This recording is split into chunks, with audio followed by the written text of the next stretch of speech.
नमस्कार मित्रांनो, ज्ञान क्लासेस मध्ये सर्वांचं स्वागत आहे. तर आपण मागच्या लेक्चर मध्ये इयर अँड लीप इयर हा पॉइंट शिकलेलो होतो. सो आज आपण नवीन पॉइंट शिकणार आहोत. तो म्हणजे काय, the moon phases, full moon and the new moon. म्हणजे काय, जो मून असतो ना आपला, तर त्याचे किती प्रकारमध्ये फेजेस राहतात याच्यात, म्हणजे फुल मून आणि न्यू मून आणि फेजेस हे आपण शिकणार आहोत याच्यात. सो काय का, the moon does not have its own light. म्हणजे जो चंद्र आहे आपला, त्याच्याकडे स्वतःची लाईट नसते. Okay, it shines because it reflects the night light coming from the sun. तो शाईन होतो, म्हणजे आपला जो चंद्र आहे तो शाईन होतो कशा थ्रू, आपल्या सूर्याकडून जी किरण म्हणजे प्रकाश पडतो त्या काय म्हणतात चंद्रावरती, त्याचा रिफ्लेक्शन ते रिफ्लेक्ट करतं, म्हणजे तो चंद्र रिफ्लेक्ट करतो म्हणून आपल्याला तो चंद्र दिसतो. Okay, we can only see the part of the moon that faces us and lighted is lighted by the sun. Okay, म्हणजे आपल्याला ना चंद्राची फक्त एकच बाजू दिसते, जी पृथ्वीकडे ना पृथ्वीकडे असते आणि ज्याच्यावरती ना सूर्याचा प्रकाश पडतो. ओके, आता त्याच्यातलं पहिलं पॉइंट काय आपलं, the full moon and new moon. Okay, full moon आणि न्यू मून काय आहे हे आपण बघू जरा. सो फुल मून म्हणजे काय, पौर्णिमा. Okay, the night when we can see entire completed round lighted face of the moon from the sun. म्हणजे काय, जेव्हा रात्रीच्या वेळी आपण पूर्ण एक काय म्हणता पूर्ण चंद्र बघतो, पूर्ण असा गोल चंद्र, त्याच्यावरती म्हणजे पूर्ण प्रकाश पडलेला आहे. ओके, म्हणजे सन कडून त्याचा प्रकाश पडलेला आहे, त्याला आपण काय म्हणतो, फुल मून म्हणतो. पूर्ण असं ज्याला जो पूर्ण दिसतो त्याचा फेस आपल्याला.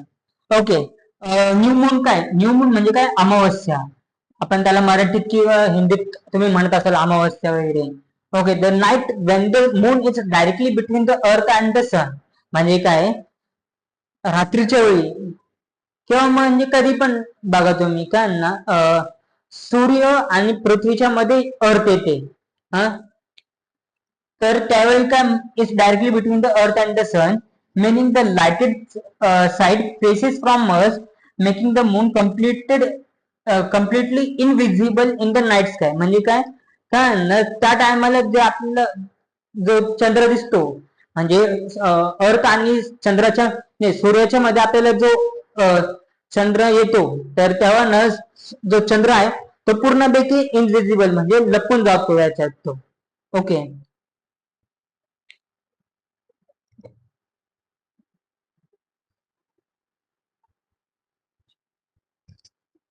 सो आता आपलं लास्ट पार्ट म्हणजे काय आहे, the phases of the moon.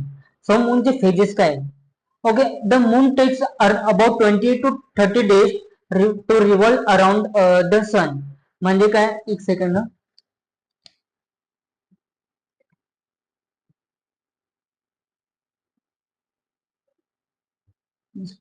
चुकली आहे. ओके, काय मून के म्हणजे जो आपला चंद्र जो आहे ना, तो किती दिवस घेत काय म्हणतात पृथ्वीच्या भोवती रोटेट करायला, म्हणजे रिव्हॉल्व करायला. ओके, रिव्हॉल्व, हा रोटेट नाही, रिव्हॉल्व करायला. ओके, तर ते 28 to 30 days घेत पृथ्वीचा म्हणजे एक चक्कर यायला. Okay, as it travels, the shape of its lighted part visible from the earth change every single day. म्हणजे काय, जेव्हा तो ट्रॅव्हल करतो पृथ्वीभोवती, जो चंद्र आहे तो जेव्हा ट्रॅव्हल करतो पृथ्वीभोवती, तर the shape of the it's lighted part, म्हणजे तुम्हाला वेगवेगळ्या शेप मध्ये ना दिसला असं, म्हणजे असं कधी ना तुम्हाला म्हणजे असं काहीतरी दिसला असेल. एक सेकंड,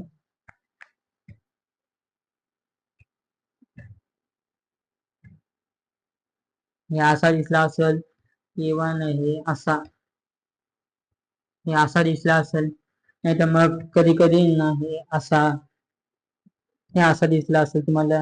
ओके, ते का बरं, कारण की जो लाइटेड पार्ट आहे ना तोच आपल्याला दिसतो, विजिबल करतं. आपल्या पृथ्वीवरती आपल्याला. आणि ते एव्हरी सिंगल डे म्हणजे दर दिवसाला ते ना चेंज होत राहतं.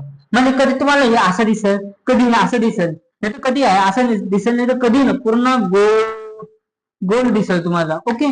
त्याच्यानंतर काय आहे का this changes these changing shapes of the visible bright part of the moon are called the phases of the moon.